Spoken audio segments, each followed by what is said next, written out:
Hello and welcome to the Turkish History Podcast.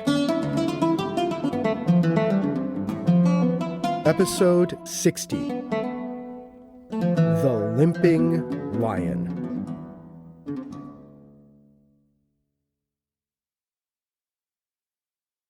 Before we begin, if you have been enjoying this podcast, I'd like to ask you to please subscribe, rate, and leave a review on Apple Podcasts or wherever you get this podcast. It would mean a lot to me and would help more people find the podcast. Thank you for listening.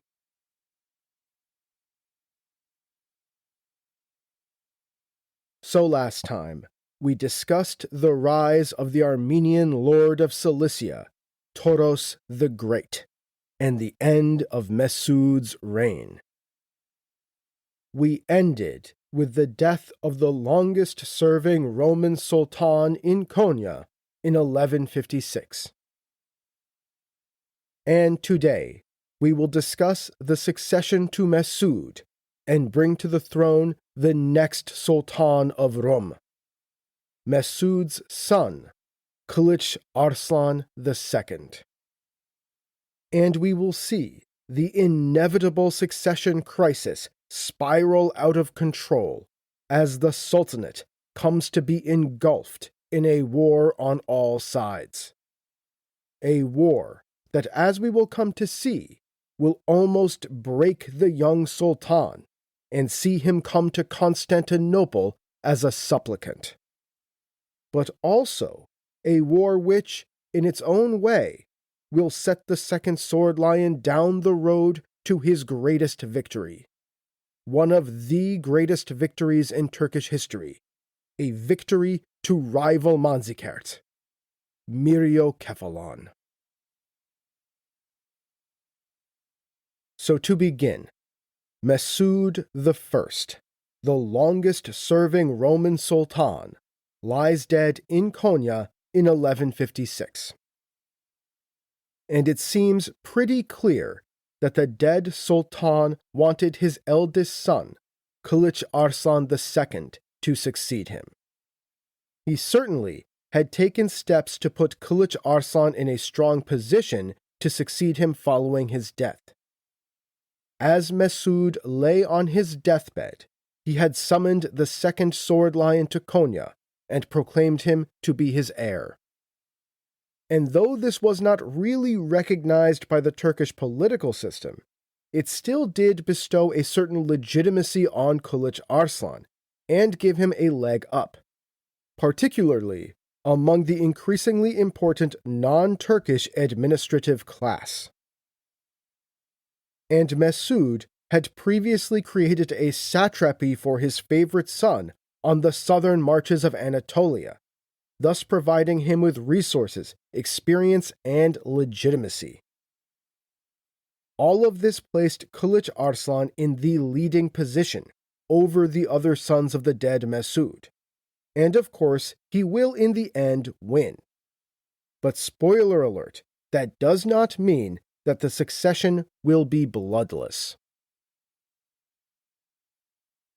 Now, we don't know why Mesud preferred Kılıç Arslan over his other sons. Kılıç Arslan seems to have been the eldest, and that may well have been part of it. Interestingly, though, Niketas Koniatis tells us that Kılıç Arslan had some sort of physical deformity, writing, "Kılıç Arslan was not a physically well-proportioned man, but maimed in several of the vital parts of his body.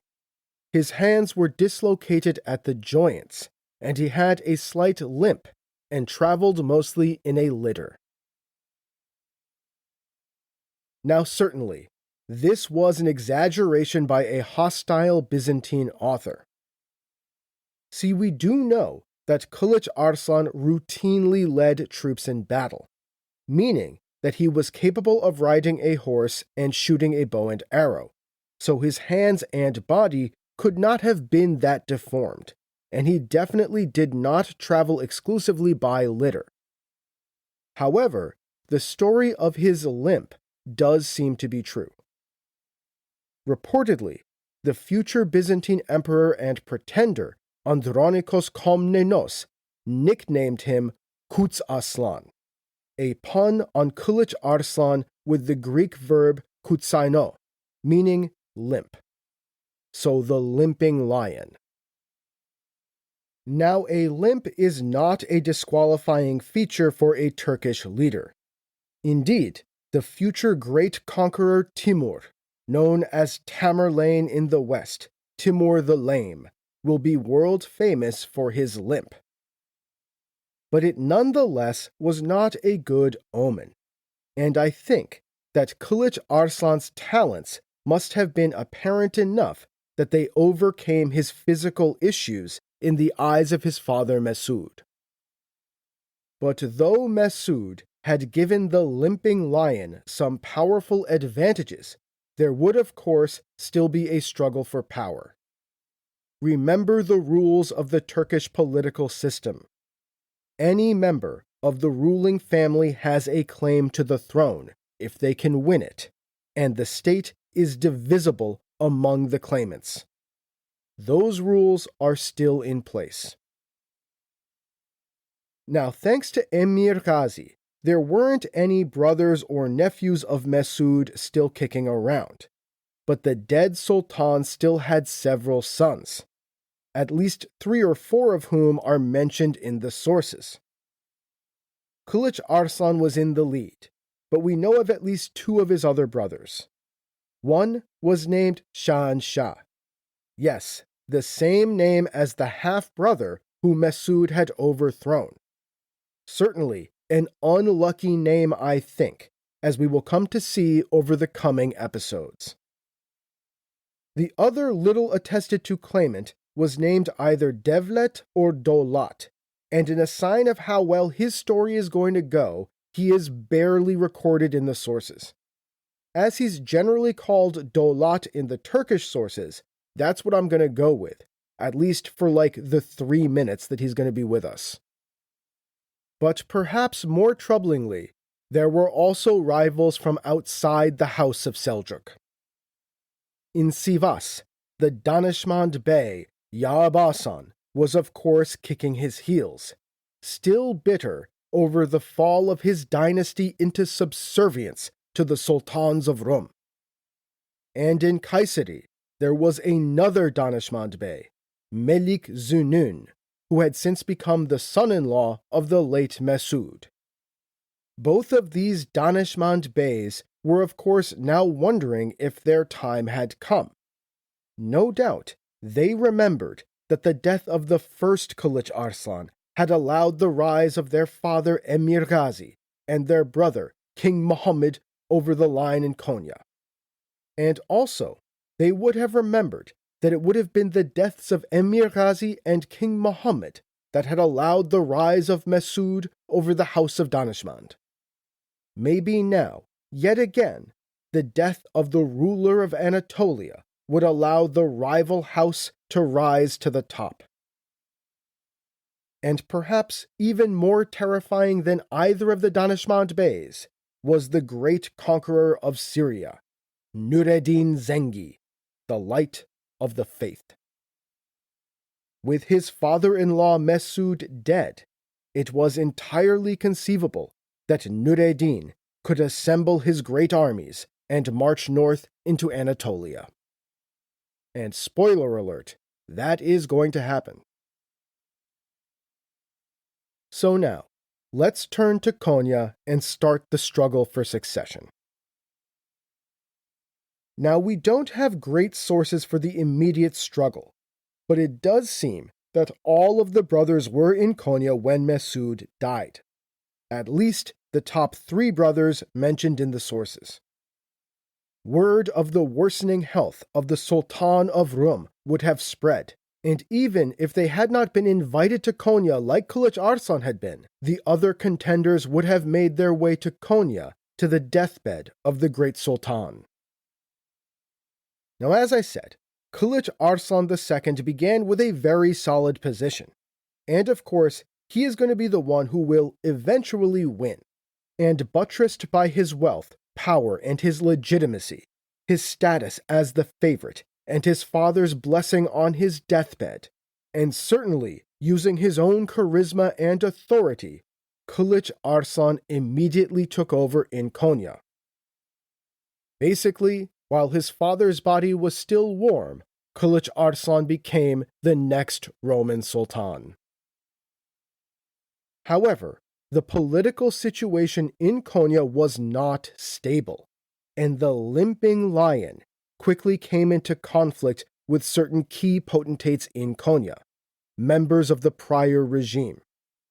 In particular, it appears that he fell afoul of the chief Qadi in Konya, along with several of his key supporters in the civil service and likely among the beys.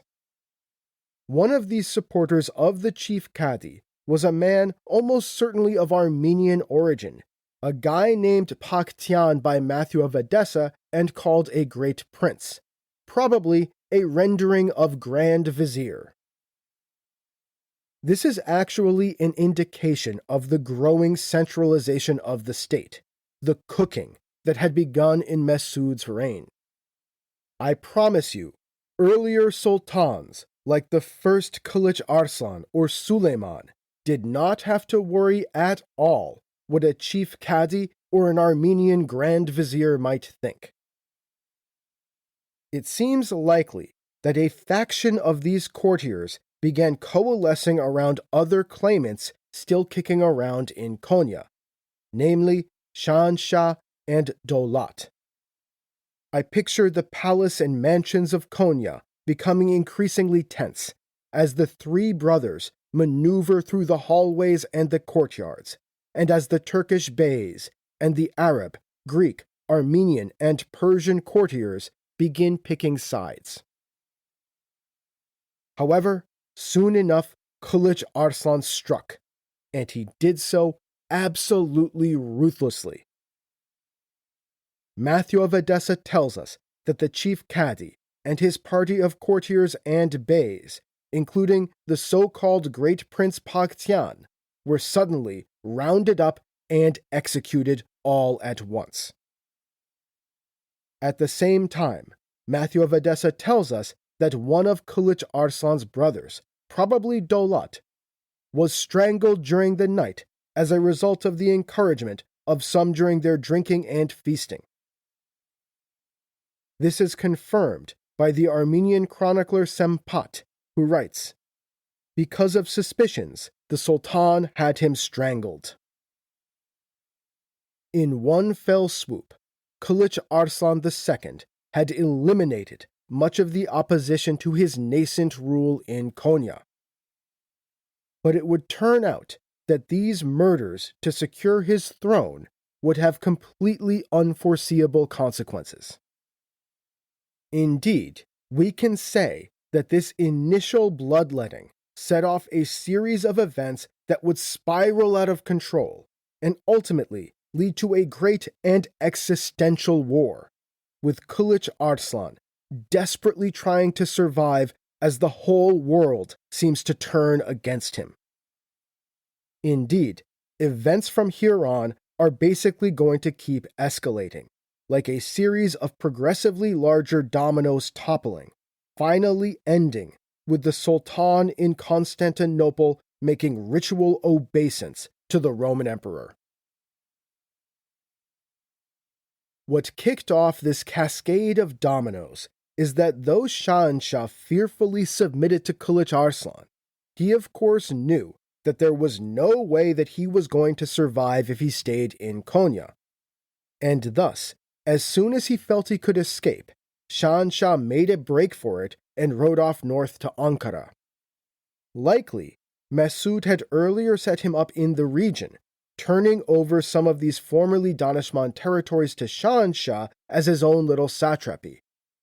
And soon enough, while hunkered down in Ankara and fearing the fury of his brother, Shahanshah would be reaching out for aid to the greatest rivals of the House of Seljuk in Anatolia, the Danishmends. Indeed, Shahanshah appears to have had a pretty good relationship with the Danishmends already. As part of being set up in Ankara during the reign of Mesud, he seems to have been given a Danishmend princess as a wife. In fact, a daughter of the Danishmand Bey Ya'abasan. Now Ya'abasan in Sivas had of course been forced to bend the knee to Mesud when the Sultan of Rum had conquered Anatolia. But though he had been forced into vassalage, Ya'abasan was still a powerful bey in Turkish Anatolia. And just as Mesud had chafed under his vassalage to Ya'abasan's father Emir Ghazi, so too did Ya'abasan chafe under Mesud's lordship. So he was naturally pretty inclined to listen to the messengers that Shahanshah had sent. Messengers now telling the Danishmand Bey that the Limping Lion wanted to kill his son-in-law and that Shahanshah was desperate for aid. Just as Mesud had first come to power with Danishmand aid against the first Shahanshah, now the second Shahanshah hoped for Danishmand aid to oppose the second Sword Lion. Thus, Ya'abasan in Sivas became a partisan of the cause of Shahanshah. He hoped to follow in the footsteps of Emir Ghazi and put his son-in-law on the throne in Konya in the best-case scenario. But at the very least, he wanted to end the vassalage of the Danishmand Beylik to the Sultans of Rum. And so, relations between Sivas and Konya were broken, and Ya'abasan began assembling the Danishmand armies. Indeed, in some ways, this marks the re-emergence of the Danishmand Beylik as a truly sovereign state, no longer a vassal to the Sultanate of Rum. And it also marks the beginning of a deep and unquenchable hatred between Ya'abasan and Kılıç Arslan II. A hatred that would only grow over the coming years as the two men became implacable enemies. Soon, Ya'abasan was raiding the Sultanate's possessions across central Anatolia, in particular Cappadocia and the regions around Kayseri. Matthew the Syrian says, "He massed troops, and with a multitude of cavalry came to the Lycandus country, and happily took the Christians to safety in his country. He also seized the secure Larissa and other places. He did this for his brother's son, who had enmity towards the Sultan." Kılıç Arslan, of course, was not going to sit there and take this. That was not possible for a newly installed young sultan. Thus, the armies of the Roman Sultan were soon riding east towards Cappadocia, and an initial and inconclusive engagement was fought somewhere around Kayseri. At this point, Kılıç Arslan appears to have believed that Ya'abasan was going to return to the east, and so he seems to have packed up and gone back to Konya. But Ya'abasan was instead able to advance further south. Soon, he was raiding the mountains and the southern marches of Anatolia bordering Syria. With alarming speed, the Danishmand Bey entered Elbistan, the city from which Kılıç Arslan had run his Marcher Lord satrapy before being summoned to Konya.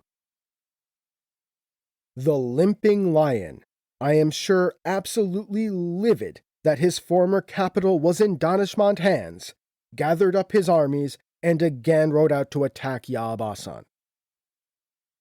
Upon hearing of the news of the advance of the Sultan, Ya'abasan withdrew from Elbistan and began marching deeper into central Anatolia. According to Ibn al-Qalanisi, the great battle was finally joined at Aksaray, that is, halfway between Kayseri and Konya itself. According to Ibn al-Qalanisi, at Kılıç Arslan's side were Melik Zunun and one of his own brothers. Yet again, the battle was inconclusive, and Ya'abasan appears to have retreated back to Sivas. After the battle, Kılıç Arslan, hoping to secure a final victory, began advancing forwards to pursue, catch, and destroy the Danishmand Bey. But that was just not going to happen, and soon enough, Kılıç Arslan would be forced into making a hasty treaty with Yağbasan and acknowledging the de facto independence of the Danişmend Beylik. Because as his struggle with Kılıç Arslan intensified, Yağbasan had done something even more threatening to the Limping Lion's young regime. He had written off to Nureddin, the Light of the Faith, informing him of the situation in Anatolia and politely asking him to intervene. Nureddin was of course delighted to take advantage of the chaos to his north in Anatolia. So as the armies of Kılıç Arslan II and Yağbasan were riding towards Aksaray, Nureddin had marched out of Damascus and quickly taken the city of Antep, as well as the nearby fortress towns of Duluk and Merzban. As we discussed last time, these were territories bordering Syria that had been taken by Mesud when Nureddin and the Sultan of Rum had divided up the erstwhile county of Edessa. This seizure demonstrated to many in these newly conquered border regions that the new Sultan of Rum was weak. Ibn al-Kalanisi reports that when Kılıç Arslan learned of Nureddin's seizure of Antep and its environs, he considered it a detestable outrage in view of the treaty terms, truce, and marriage relations which existed between them, and wrote letters to him in a tone of censure, reprobation, menaces, and threats. The greatest power in the Muslim world had come up against the young Sultan of Rum, and soon there would be reports of unrest among the Christian subjects of the Sultanate in Kaysun, and an invasion by the brother of Toros the Great, Stefan, into the area around Maraş. The second Sword Lion would have to fight for his new throne. Kılıç Arslan therefore decided that he simply could not afford to continue the war with Yağbasan. The threat posed by Nureddin was simply too great. Therefore, the Limping Lion quickly made a deal with Yağbasan, a man he was coming to deeply despise. We don't know the specifics of it, but it is clear that Kılıç Arslan accepted the independence of the Danişmend Beylik and of Şanshah's rule in Ankara and Çankırı. With Yağbasan thus pacified, Kılıç Arslan was able to turn his focus onto his southern marches, and within a year or two, he had actually gotten a pretty good handle on the situation. The Christian uprising in Kaysun was dealt with, apparently more with honey than with vinegar. Kılıç Arslan replaced the unpopular governors appointed by his father, and won the Christians back to the Sultanate by 1157. But there was still the question of Nureddin and his alliance with Yağbasan. Fearful of the light of the faith, in order to secure himself on the throne, Kılıç Arslan knew that he needed to find new allies in the region. So he wrote to Toros the Great in Cilicia, Reynold, the Prince of Antioch, and King Baldwin II in Jerusalem. The Sultan of Rum proposed a grand alliance against the men who were now clearly his real enemies, Yağbasan, and more importantly, the mighty Nureddin. Thus, in service of this new alliance, in 1157, Kılıç Arslan led a campaign against the rebel brother of Toros the Great, that same Stefan actually. He defeated him and recaptured a key fortress that had fallen to the rebel. According to the Armenian chronicler Sempat, Kılıç Arslan even returned some of these territories to Toros. He took Kokison and Berdus. Sultan Kılıç Arslan and Toros had friendly relations with each other, and Stefan, as we said, took these areas without Toros's consent. Owing to this disturbance, Kılıç Arslan came to the district of Kokison and pacified everyone, in no way blaming the inhabitants.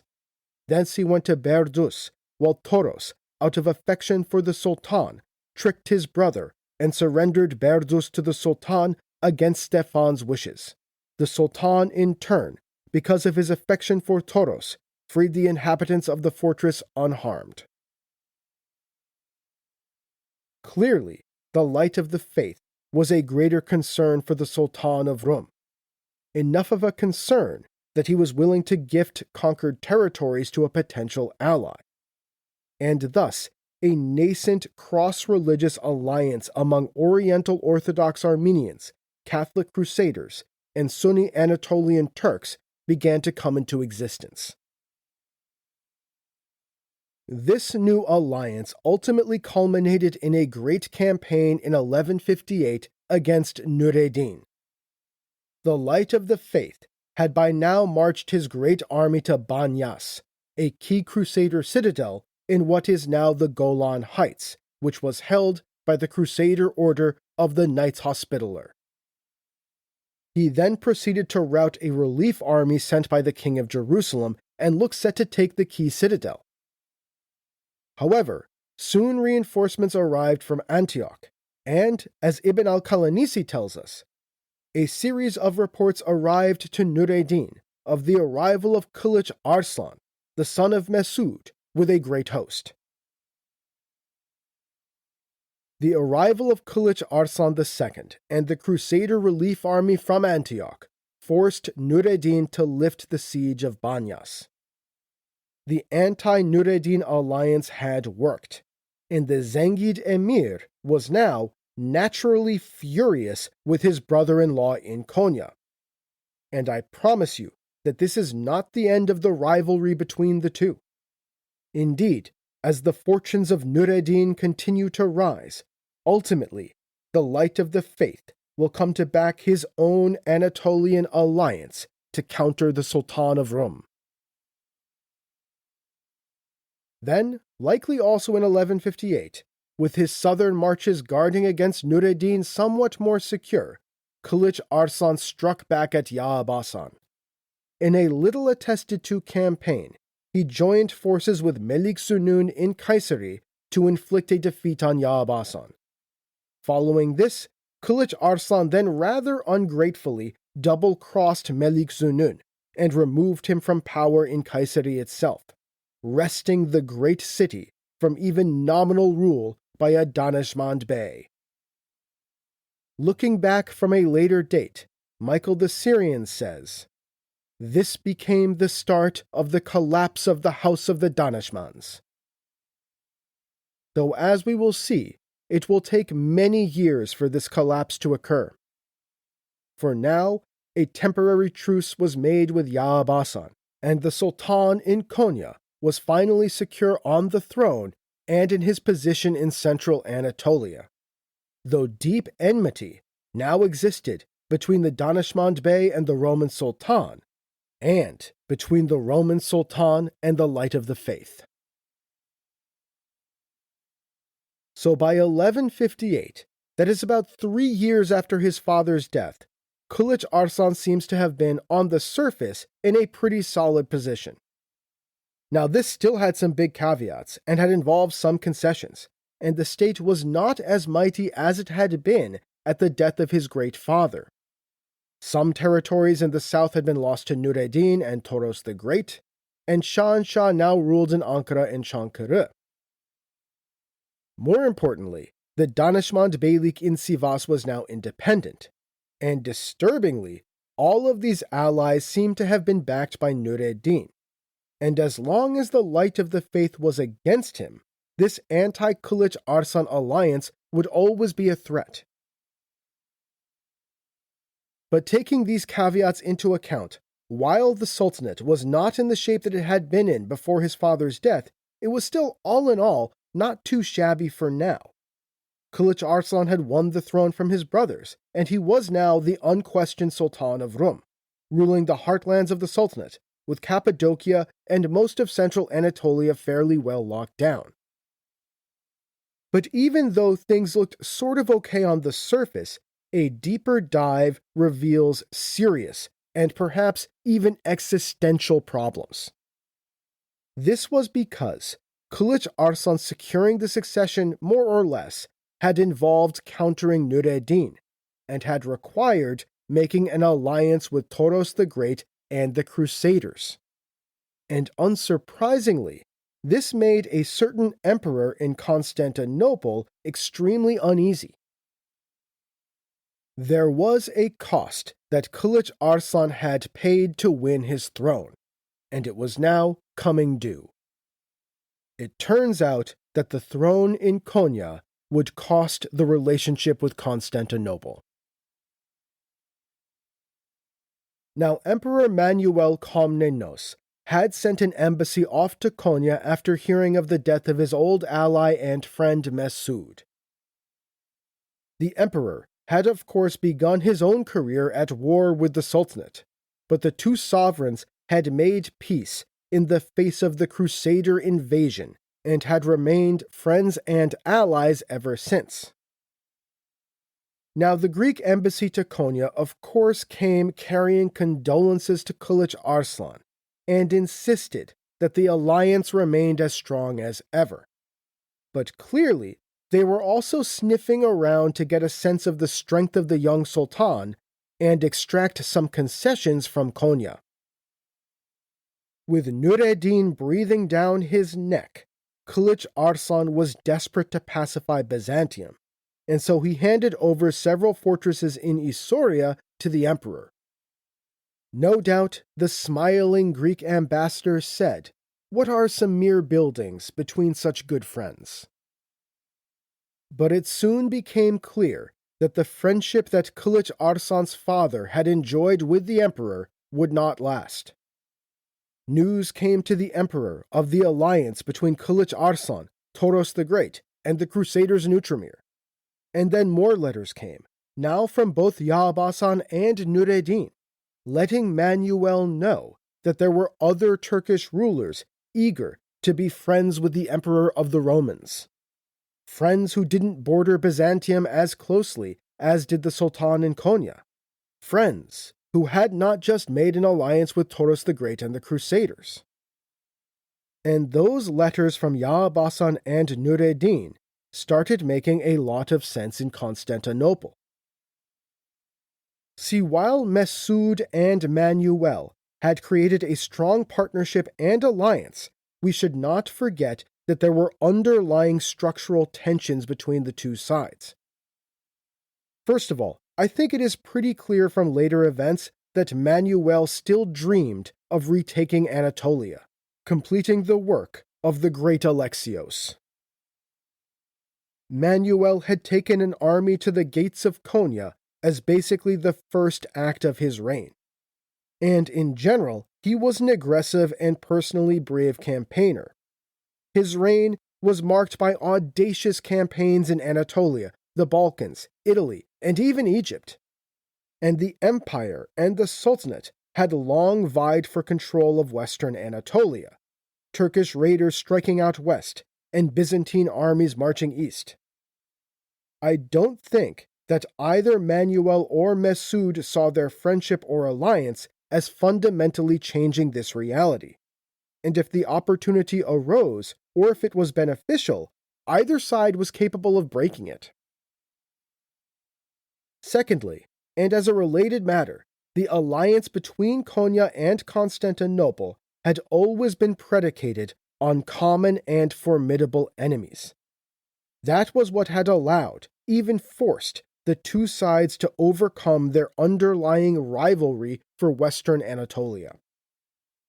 But now that was beginning to change, and on some level, the most important reasons were the rise of Nureddin Zengi and the death of Mesud. Nureddin's conquests and the relentless pressure that he placed on the Crusaders in Outremer vaulted him onto a new level. He was quickly becoming the leading Muslim ruler in the Middle East, a status that would soon be cemented when, in just a few years, he conquers Egypt and becomes, pretty inarguably, the greatest Muslim conqueror to live between the ages of Tughral and Saladin. Meanwhile, the death of Mesud, Constantinople's ally in Konya, and the rise of Kılıç Arslan and his deals with the empire's enemies made the emperor doubt the reliability of the Konya-Constantinople alliance. Therefore, Nureddin Zengi was sort of becoming a much more attractive potential ally to Byzantium.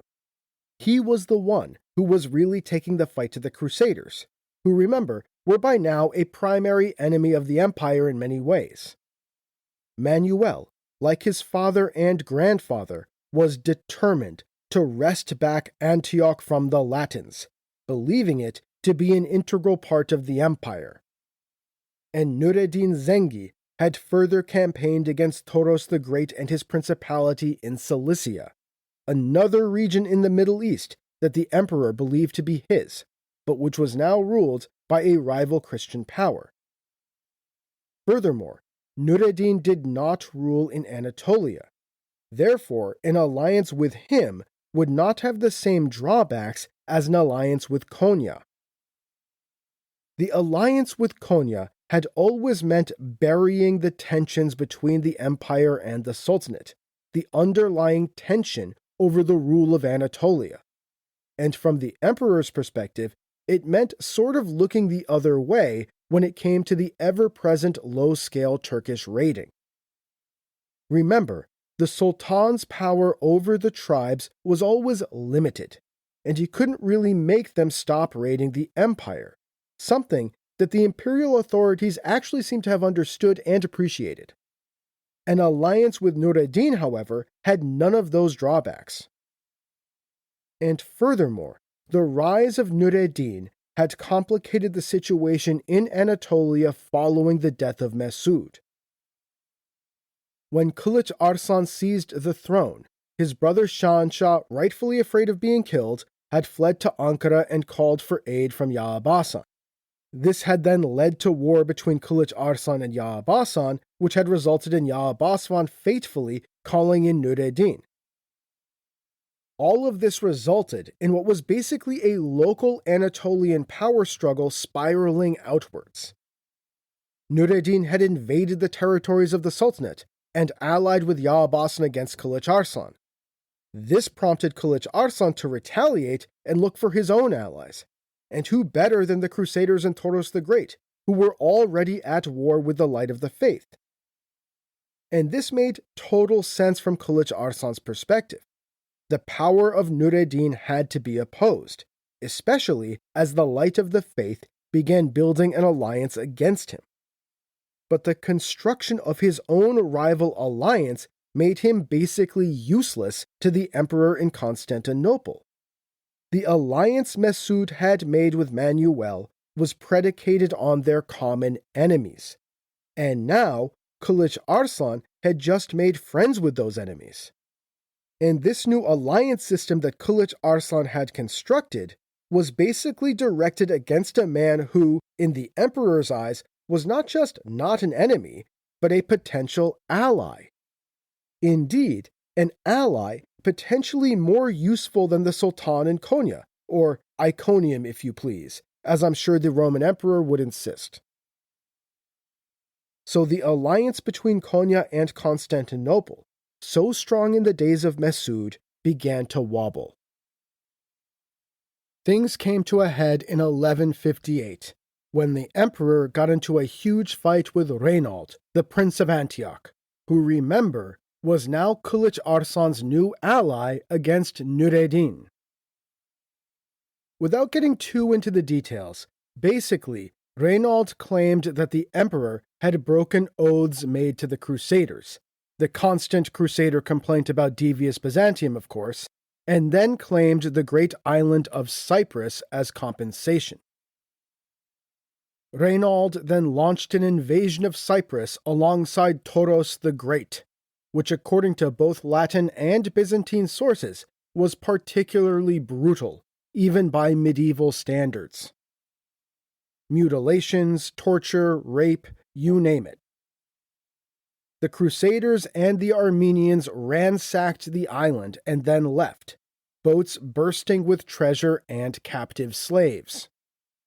Reynold even arrested the governor, Manuel's nephew John Komnenos, for good measure. And thus, over the winter of 1158-1159, a furious Manuel Komnenos raised a great army, and he set off from Constantinople for Cilicia and the Levant. The emperor was determined to punish the Crusaders and Toros the Great, and naturally began thinking anew about the empire's Eastern alliance system. Though the new Sultan in Konya did not participate or help in the raid of Cyprus, look at the company he's keeping. Clearly, Konya was no longer the empire's greatest friend in the Muslim world. Maybe there were better friends that the emperor could make. Perhaps a certain implacable enemy of the hated Crusaders, a certain light of the faith. Just throwing it out there. Manuel Komnenos soon brought his great army to Cilicia, and with his customary speed and aggression, managed to get the drop on Toros the Great. In a lightning campaign, which was sort of the emperor's specialty, Manuel took city after city in Cilicia in rapid succession.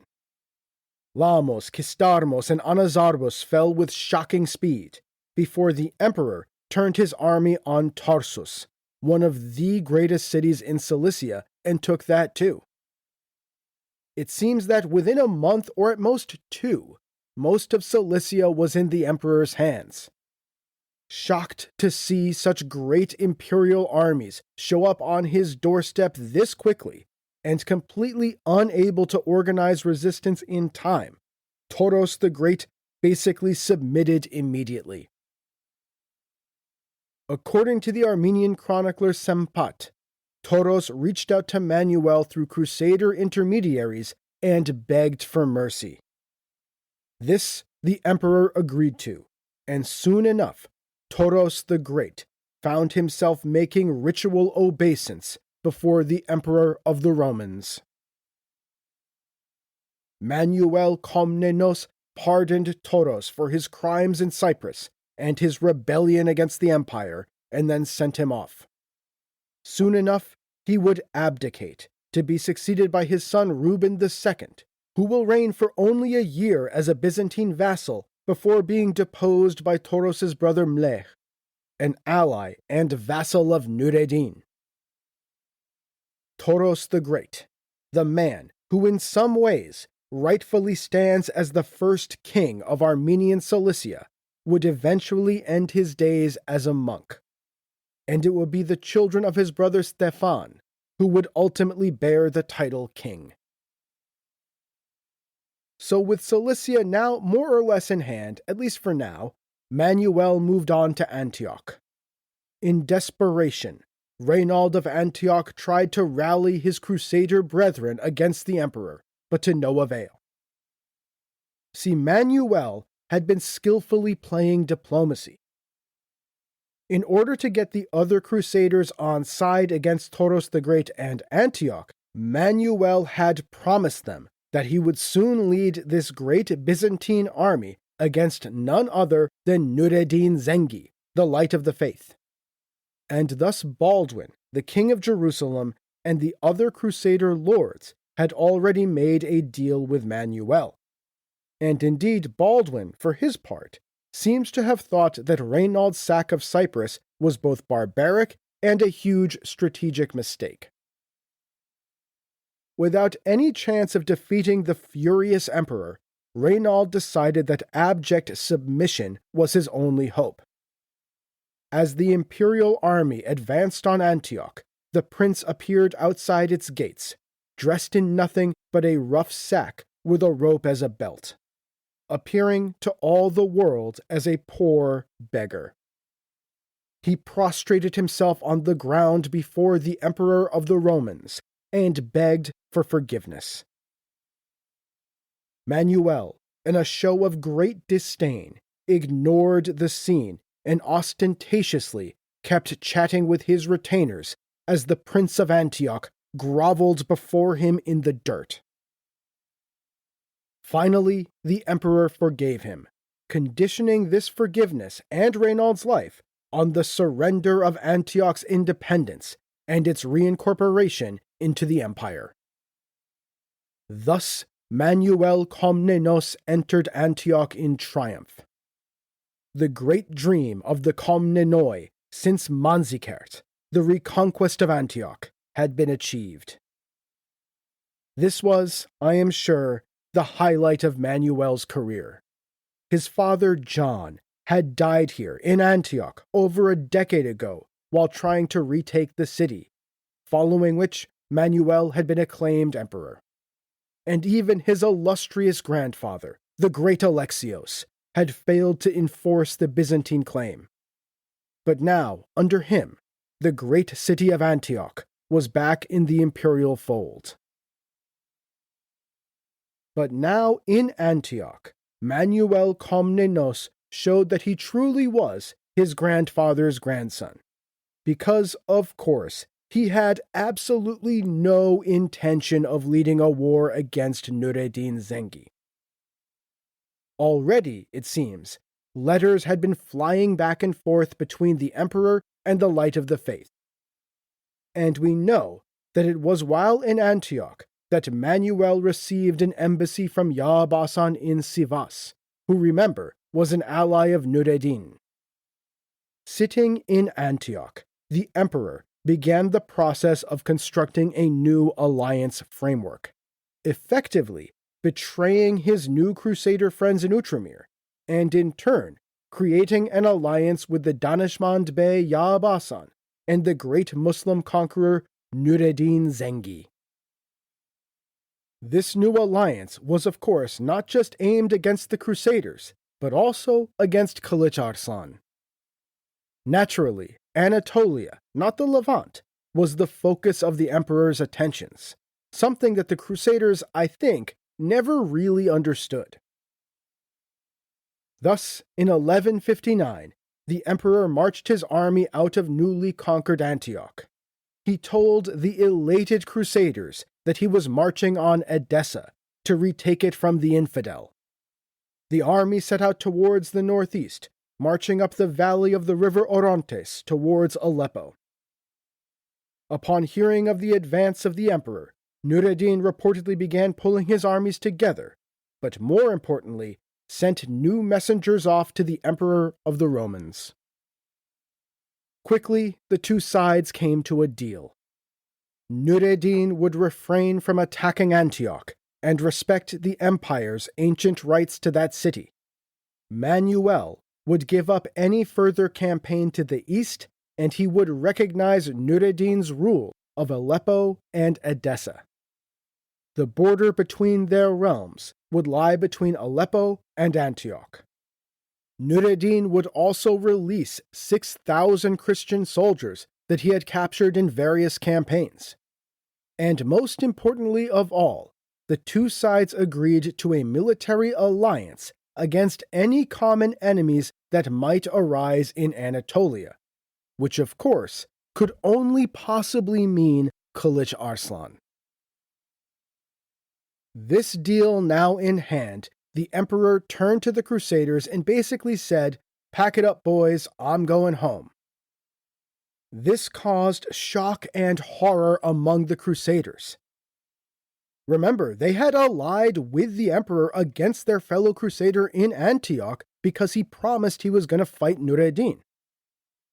The Armenian chronicler Sempat reports that upon hearing the news, the king of Jerusalem and the lord of Antioch and all the princes fell at the feet of the Byzantine emperor Manuel and said, "O emperor, do not transform such joy as we now have into sorrow, for the enemies of Christ are horrified at our unity. Thus, if you make peace with them without a fight, the name of the Christians will be completely removed from the land, and scorned by the enemy, the Christian peoples will be considered of no account and an object of ridicule."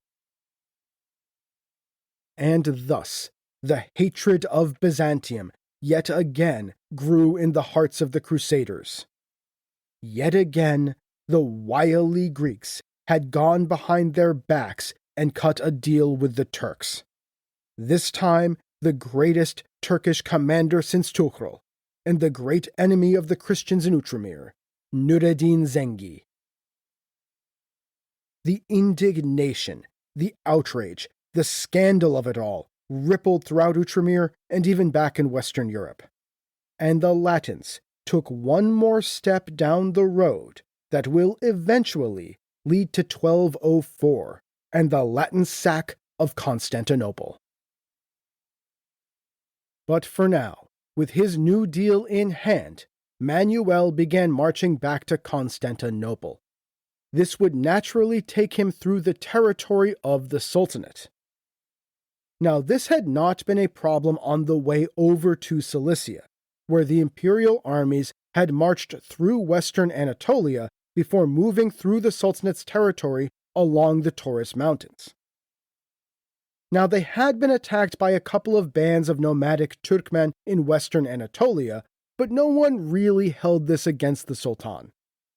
The Romans appreciated that the Sultan's control over the tribes was in reality somewhat loose, and no doubt Kılıç Arslan had assured the emperor that these were not his men, and he'd try to punish them or make them pay some form of compensation. This was something that routinely happened, and which the imperial authorities were surprisingly understanding about. But the march back would prove to be far more troublesome, and indeed, it would wreck what now remained of the tattered and threadbare friendship between Konya and Constantinople. See, the Sultanate of Rum and the Roman Empire were not at war as the emperor departed from Antioch. They had, in fact, been allies for over a decade at this point, and Niketas Choniates even says that the emperor regarded the lands of the Sultanate as friendly territory. However, it was clear to both sides that the relationship was deteriorating rapidly. The Sultan had allied with Toros the Great and with Reynold, the Prince of Antioch, both of whom had since been defeated by Manuel Komnenos and had submitted to the empire. No doubt, they had told the emperor all about their dealings with the Second Sword Line. And then, Manuel had made a deal with Nureddin, by now Kılıç Arslan's most powerful enemy and the man backing the despised Ya'ab Asan, as well as Shahanshah and any other Anatolian bey opposed to him. So even if the two leading states of Anatolia were not at war currently, it was clear that the days of their close friendship were more or less over, making the march of the imperial army across the Sultanate's territory increasingly tense and risky.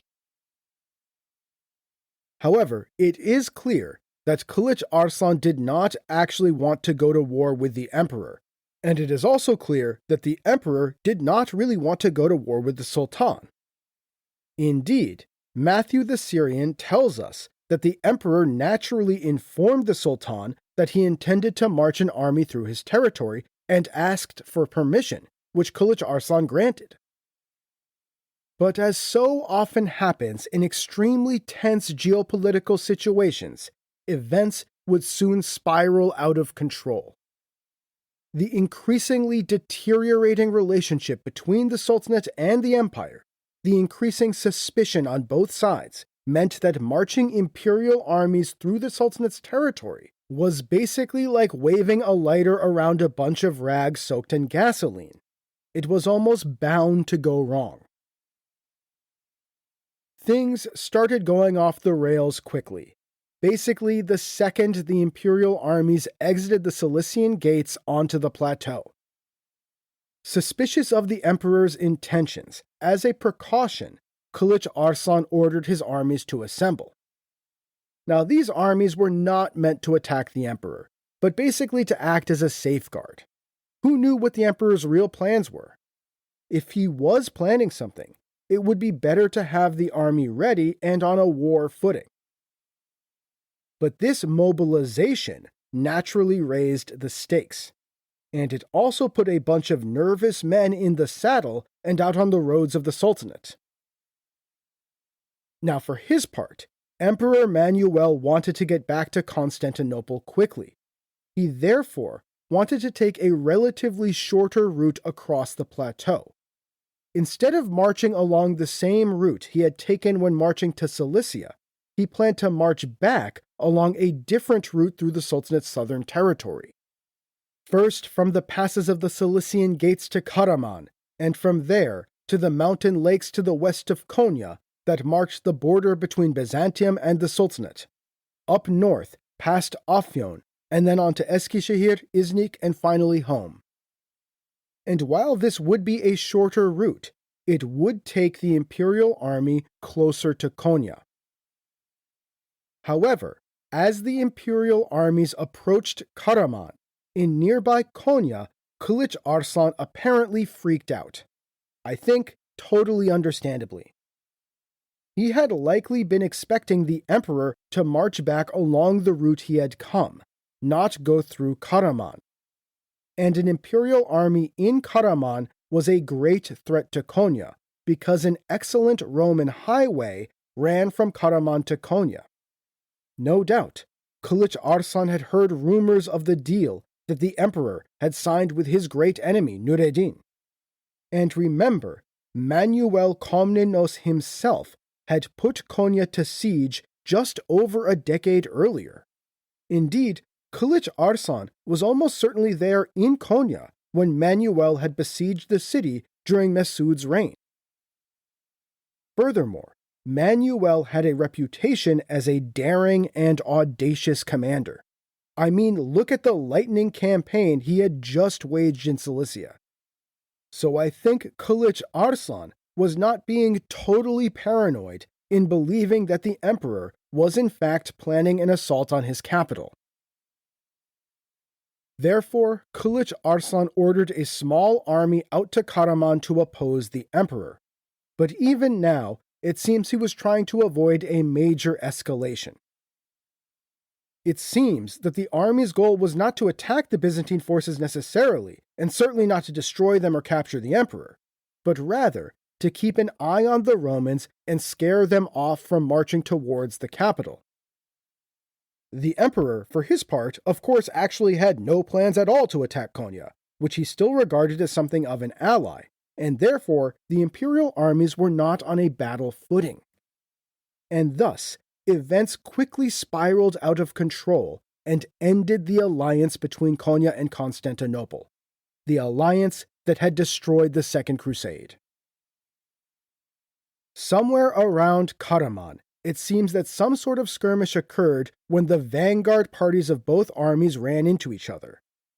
The Turkish party got the worst of it and fled, and excitedly told their comrades that the Romans were preparing to march on Konya. The reason to think this is that John Kinemos says, "The frightened Turks departed in flight, thinking that the Romans were launching an immediate attack on Iconium." These reports then led the local Turkish commander to believe that he had to order a full assault now to protect the capital. The Turkish army thus quickly assembled and deployed across the plains, and then they rode forth to attack the Byzantines before they could march down the road to Konya. Now the Byzantines, of course, actually had no plans at all to march on Konya. They were expecting just to walk home, and so they were therefore not really ready for an attack. They weren't in parataxis formations or even in tight columns. They were spread out and marching across what they considered to be friendly territory. And then, from their perspective, the Turks appeared out of nowhere and struck at the rear and along the lines of the extended marching army, taking out disorganized columns of soldiers who, again, were not expecting to be attacked.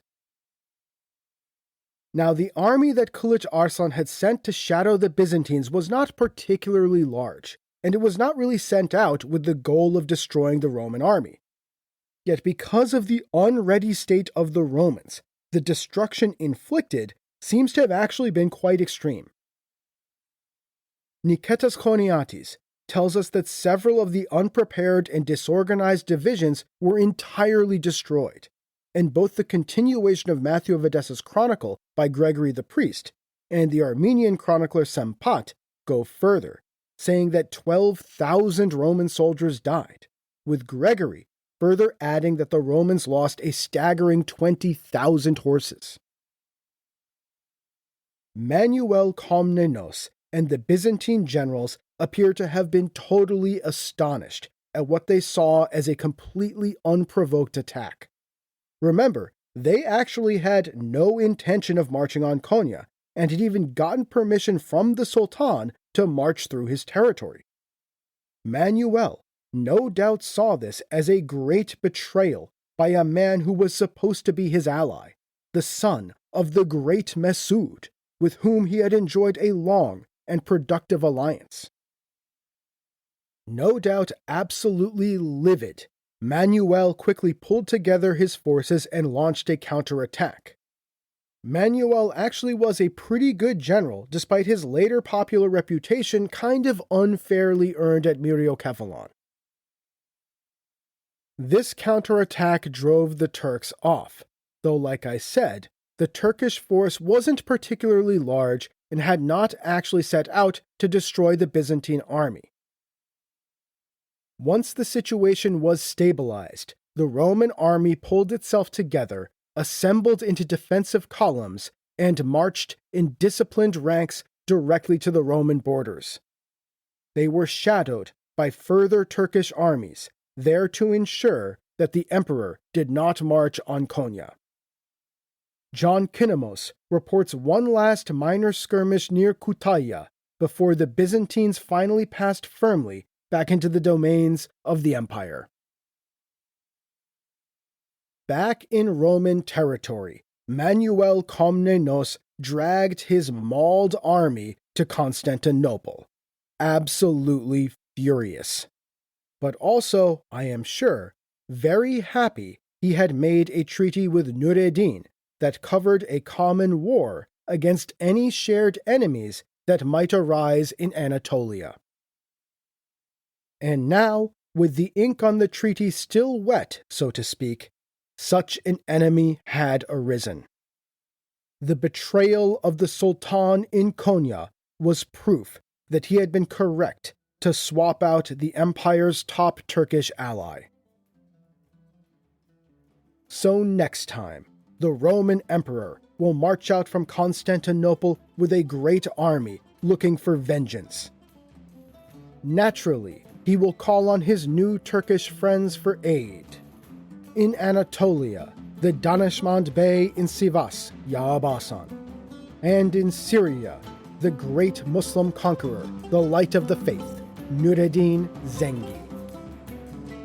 And in Konya, the second Sword Lion will scramble as the whole world, it seems, from east and west, comes rushing down on his head.